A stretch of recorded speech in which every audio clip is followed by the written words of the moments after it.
Hey guys, here with Uncle Larry again, Hey guys. and we are going to get into our first video topic of FOMO, fear of missing out. Yeah, so fear of missing out is something that we have in all aspects of life, but it's really big in trading, right? So Jack, have you ever been a victim of FOMO? Yeah, all the time, especially still now. It's just that now I know how to control that FOMO. So what do you do to control it? What I do is I just try to think about what's going to happen if I do give into my FOMO. And if I do give into my FOMO, the consequences are going to be I'm probably going to lose money, I'm probably going to get mad, and I'm probably going to, ruin another trade because I'm focusing on one that I've already missed, usually. So how do you actually, because I mean, sometimes we just have that urge to, I don't want to miss out, I just got to take a risk. Is there anything you can do to kind of minimize that risk? Yeah. One thing that I'll do if I still think the trade isn't too far away, like I'm not going to chase something that's up multiple hundreds of percent, but if I've missed a trade by a little bit, I'll just take smaller size, and if it can create new key levels that I can risk off of, then maybe I could enter a full position as long as the chart creates a new structure and a new plan for me to then trade instead of the plan that I was going to trade. I obviously missed it. So I can't just take the same trade because my risk to reward is going to be skewed. So, one of the things I'm hearing you say too is that it's already left the barn, right? The horse is out of the barn. If you get in with the fear of missing out, you've already kind of missed the prime time to get in, right? So is there something to be learned if you said, okay, I'm not going to, as you said, either do a small trade or not at all? Is there something you can learn that can help you next time? Yeah, so what you can do is just think about, like, why did I miss the trade? Was I being lazy? Was I scared to take the trade? And think about all these other emotions that came into play, and why did you not take that trade where you thought you were going to take that trade? Or if you didn't think you were going to take it and you just like see it going up and then you decide to get in, that's more of like chasing, and that's not really fear of missing out. So that's another thing to kind of make sure that you're not just chasing stocks, especially with no plan. So Jack, when you do miss a trade, how long before the next great opportunity comes along? Well, it's always different depending on how hot the market conditions are. And sometimes there'll be another trade in, 5, 10, 15 minutes, an hour. Or other times you're going to have to wait another week for a good trade to set up. So it's always different, and you can't force it to be there the next minute, but sometimes it will be there the next minute. You just have to identify the trading opportunities and identify how hot the market is with opportunities. So what I'm hearing you say though is that no matter what, right around the corner, there's another opportunity.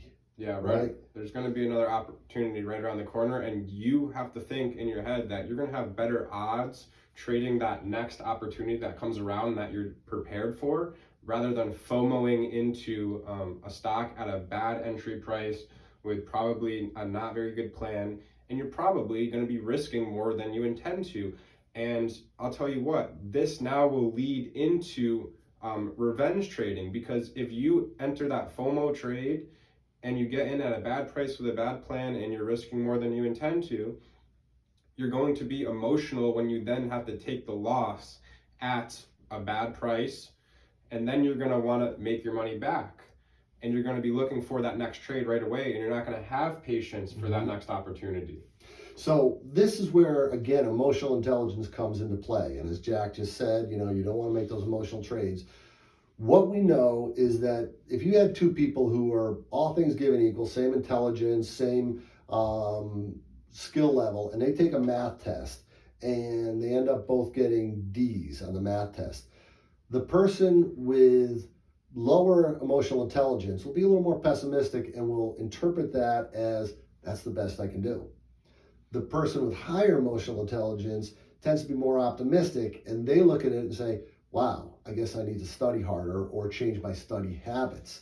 And that's one of the key things is when haters end up hating with Jack and saying, how could he have made this money? What they need to do is say, what is he doing that I can also learn to do? How can I mimic what he's doing? Because if it's working for Jack, it can work for someone else. That is what emotional intelligence is about, is learning to kind of put things aside, putting your pride aside, putting your anxieties aside, and being able to say, what's going on here? So there's like 4 key parts to emotional intelligence. The first is interpreting what you're feeling. The second is being able to use what you're feeling to achieve your goals. The third, and this doesn't apply quite as much to traders, but being able to interpret what others are feeling, and it does to some extent, because when you're watching people's trading and you're following them and realizing, these guys are all panic trading, right? And then the fourth is using that information to get results that you want. And in an ideal world, it would be a win-win, not in trading, but in relationships. So those are the 4 key components of it, and that's what we want to help you guys develop. So talking more about the revenge trading, what's that all about? So revenge trading is a human emotion for sure. And if you, let's just say you're driving and you get stopped at a red light by a few seconds and you missed it and you're the first one there sitting and waiting for that green light. That next time that you see that yellow light, I guarantee you're going to go faster to try to beat it because you don't want to get stuck at it again. And I just thought of that off the top of my head. But going into trading, it's a lot different because we have money at stake here, and that is, a lot more important than being stopped at a red light for a minute or two. It's our hard-earned money that a lot of people need these monies to pay bills and all this stuff. So if you lose some money on a trade, you're going to want to make that money back right away, as soon as you can, as quick as possible. And that's going to cause you to take a bad trade and probably FOMO into something else. And I see traders do this all the time, especially if they lose a small amount. If they lose a couple $100, a few $100, $500, whatever it is, they're going to want to make that money back. And then what happens when they lose another $500? Now they're down 1,000. And now they're gonna, risk more and more and more to make that 1,000 back. Now they're down 2,000. Now they're down 3,000. Until you're able to hit that max limit where you're just, all over the place and you're in shambles. And this is the mistake that I made the most at the beginning. Is whenever I lost, I could never control how I felt after it, and I had to go through it multiple times, knowing that if I enter another trade, I'm gonna lose more money because I am not mentally stable to make that trade. Now, 5 years in, if I lose some money, I'm okay with it because I know that there's gonna be another trade around the corner, and I'm able to not really care about it. But in the beginning, you're going to be so focused on that money and not focused on the trade at all. And you are just going to jump in and you're going to just compile and compound those losses till it's a huge loss that sometimes is unrecoverable. So I want to make a quick comment about I loved your stoplight analogy. And think about that. This goes beyond trading, but we do it. We sometimes go, you know what, I'm going to hit the gas to make that yellow light. But if that's what we're doing, is that really smart? We get away with it, 99 times. What about that 100th time when somebody else is going the other direction and you're running a little late and you get in an accident, right? So again, not letting your emotions drive you. It affects all aspects of our lives.